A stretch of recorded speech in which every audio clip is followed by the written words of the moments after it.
let's get into it. This is TeenSpace.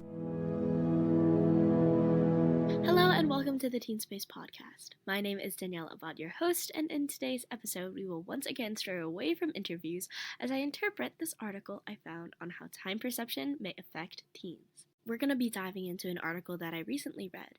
It's called Why Time Felt Slower When We Were 12, and it's by Contemplation Station. It hit me in a way that I didn't expect, because though it's not a research paper or a scientific study this time, it's more of a reflection that says something so profound about growing up. It focuses a lot about growing up and how our experience of time changes as we get older, and how, especially as teens, that change can feel heavy. I will be interpreting this article, so I'll be adding some of my own tidbits, but I highly recommend that you check out this article for yourself and see what it means for you. Alright, back to the topic at hand. It's not that time speeds up, it's just that we stop noticing it. And that's what growing up does to us. And for teens, again, that shift can feel like losing the slow, calm world we once lived in. I hope many of you can relate, because when I read this concept in the article, it honestly instantly made sense. I feel like this is kind of part of that human experience where you blink and suddenly time passes by so fast. It's like when you're talking to a childhood friend and then you realize the last time you talked was months ago, and this person is, though someone you obviously know very well, there are indescribable things that have changed about them. I feel like also we used to have endless summers and now everything feels like a blur.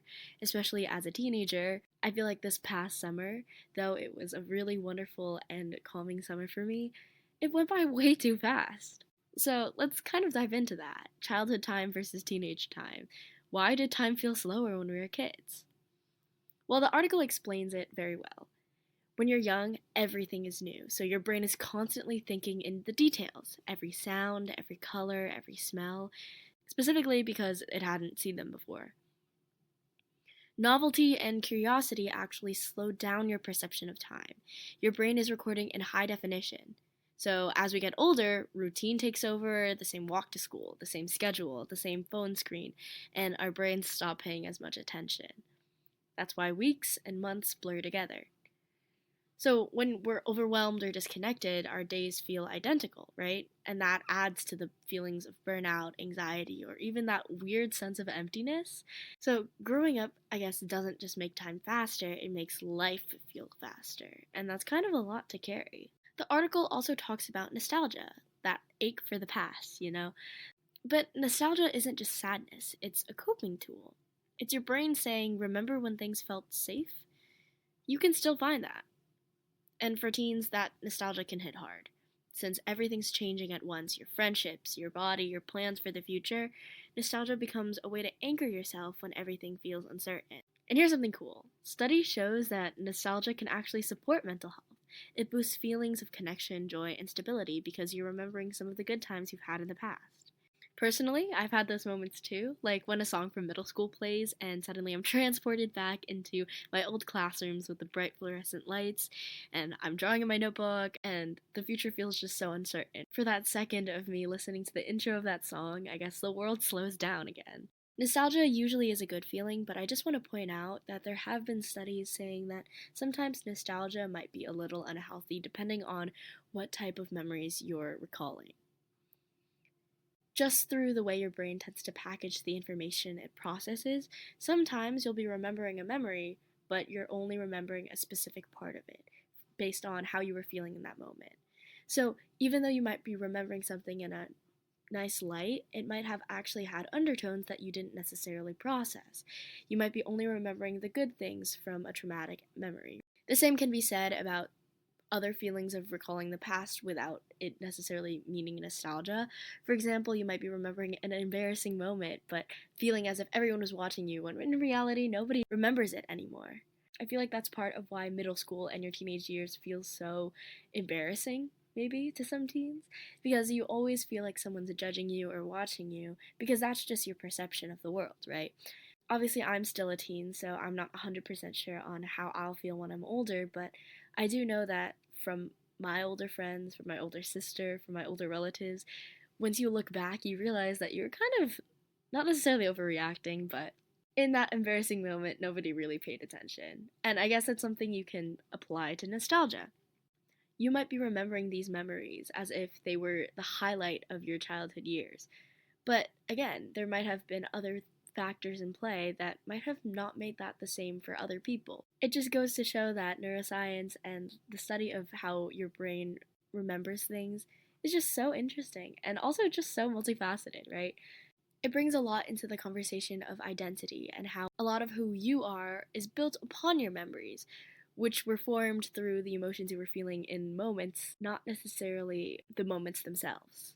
Anyway, that got a little too deep for the scope of this episode, but let's talk a little bit more about teenage time warp and mental health. So, yeah, let's be real. I feel like teenage life can be kind of a time warp. Between school stress, social media, and I guess constant comparison, the days start rushing past, right? We're always trying to catch up with something, with deadlines or trends or other people's expectations, and especially since nowadays we went from having a social circle of maybe a couple friends and that classroom to the entire world through social media and our phones, but also just in general, you just are exposed to a lot more people in this world, right? And I guess when life is moving that fast and when you're under the eye of so many people, our minds don't really have that time to breathe. That's when the study suggests that anxiety and emotional fatigue can creep in. You might not even realize it, but your brain is running on autopilot, right? You're just existing, not really experiencing. Going into social dynamics a little bit, I feel like the way teens experience nostalgia or time can differ as well. Because nostalgia ties into something so personal, from person to person it just changes drastically. But there are some social dynamics that kind of allows us to make generalizations. In terms of social dynamics, sometimes girls are encouraged to express their emotions more, to talk about memories more, or to feel more, right? And then boys might be told to move on or man up and not dwell on the past. Both obviously feel nostalgia just differently. Again, those are generalizations, but just the way we interact with society and how society tells us to act. No matter if you follow those quote unquote rules or if you live by your own design, those pressures still exist. And at the same time, not everyone has the same privilege to slow down. Some teens might have to work or care for family, or in general, just manage stress that doesn't leave that space for quiet moments. It's important to recognize that slowing down isn't always easy or accessible for everyone. So, again, as life speeds up and as the trajectory of your life starts to take shape, there are reasons why it's experienced differently for everyone, other than the fact that we all have our own individual memories. And that's kind of what brings us to the bigger picture. Our world doesn't necessarily make it easy to slow down. Schools like to reward productivity, so that's perfect grades or full schedules or extracurriculars filling up your time. Obviously, parents and teachers and administrators even often mean well, but that pressure to keep going can feel overwhelming. Currently, a lot of the systems teach teens how to plan for the future, but not necessarily how to sit in the moment, right? Hopefully, as mental health starts to enter the conversation in schools a lot more, we can have more well-being check-ins, right? Or days just focused on wellness instead of achievement. We could possibly be taught how to notice the present again, instead of racing through it. That shift from what's next to what's now could change how teens experience time altogether. So, what can we actually do about it? Well, this article mentioned a lot of different solutions, and honestly, let me include those as well as my own, right? How do we slow down a world that feels like it's always moving? Well, science backs 4 different components to add to your experience: novelty, presence, reflection, and community. On the point of novelty, I know I spoke about this earlier, but trying something new allows your brain to process all of the details of it, just like we did when we were children, right?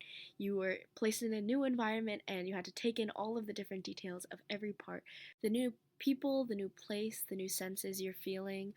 Being put into a novel experience may feel a little overwhelming, but it's what your brain needs to help you stretch time again. By trying something new, even just small things like learning a song on guitar or walking a different route to school or talking to someone new, time will feel slower because you're really processing every interaction that you have with other people and the environment around you. Speaking of which, that leads us to our next point, which is presence. If you take a few minutes daily without screens or background noise and you just sit with your thoughts and the moment, and you're truly just in the present, that'll help your brain, again, slow down time and compartmentalize every experience that you're feeling. If you try to remember a specific time when you were in a coffee shop or maybe sitting in the park, and you realize you can remember those details vividly, that's because you were in the present in that moment. You truly took in the colors around you, the sounds, how you were feeling in that moment, and what you were doing. Those few minutes of daily presence are what allows you to remember how every day went and takes you one step at a time at life. But again, sometimes our busy schedules don't necessarily allow for that much presence, and that's why you're allowed to also reflect, right? When you reflect on what happened in the past, or you write or draw or record voice notes, I like to personally vlog. Those moments of reflection tell your brain that this moment matters and tells your brain that this is important. On social media, we see a lot of highlight reels. We see people experiencing the highs of your life, but I totally recommend that you also record the lows of your life. It puts an experience into context. It puts it into perspective, right? You are not only your highest moment. You're the result of experiencing both highs and lows and overcoming those difficult situations. When I vlog, I like to vlog with my friends or just alone and just talk about what I'm feeling right now, what's going on, and why I feel like this moment is important to me. As always, it's important to reflect on the past, but as our life is shifting towards looking at the future, it's also equally important to stay tied to the present. Lastly, there's community. If you share slow moments with your friends, whether that be watching a sunset or laughing without your phones, or just going for a walk, looking at the trees or nature, spending time with pets or your family, that sense of community is what tackles existentialism. That's a big word, and that ties to a whole other crisis that a lot of teens feel. But when we're so worried about the individual, it's always important to remember you're part of a community. Not just that, you're part of multiple communities. You're always in a community of like-minded people who have other things that they'd like to share with you. And it's important that you realize that you have something to give to those communities as well.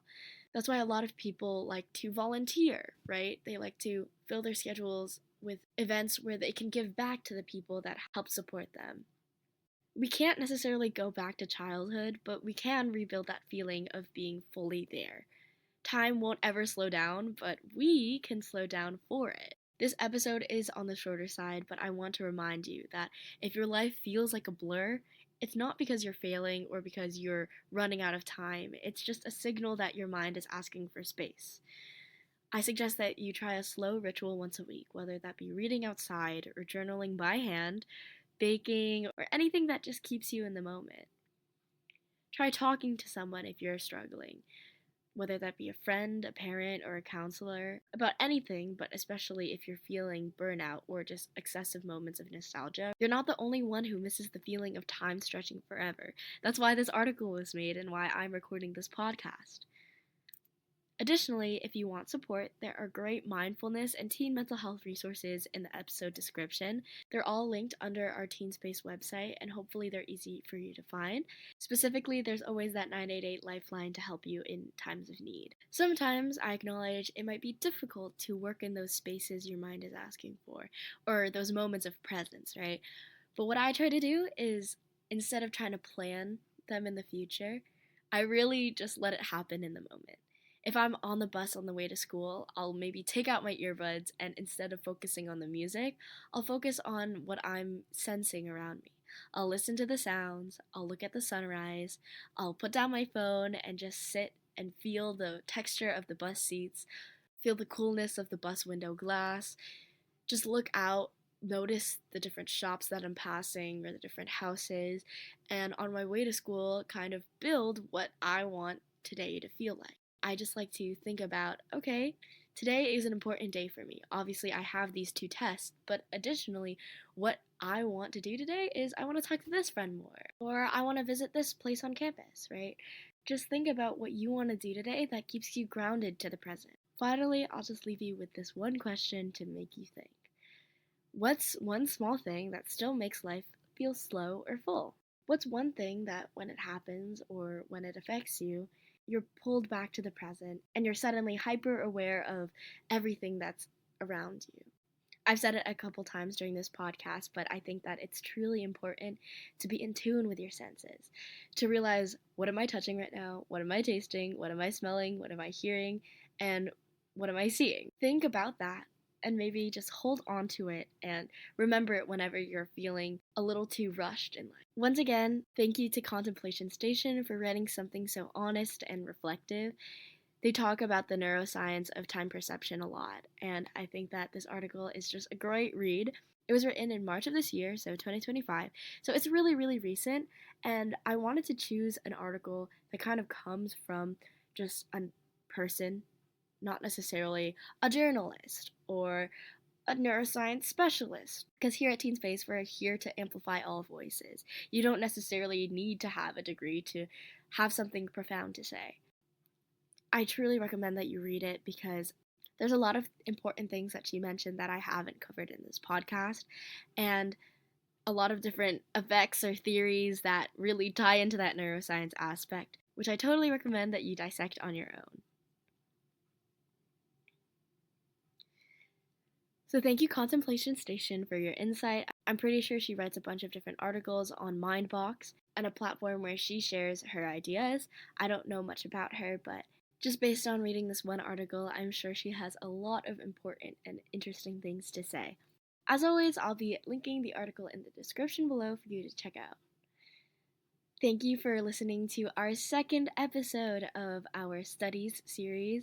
Again, this wasn't necessarily a study, but it brought a very important topic into the conversation that I'm very glad we were able to advocate for on this TeenSpace podcast.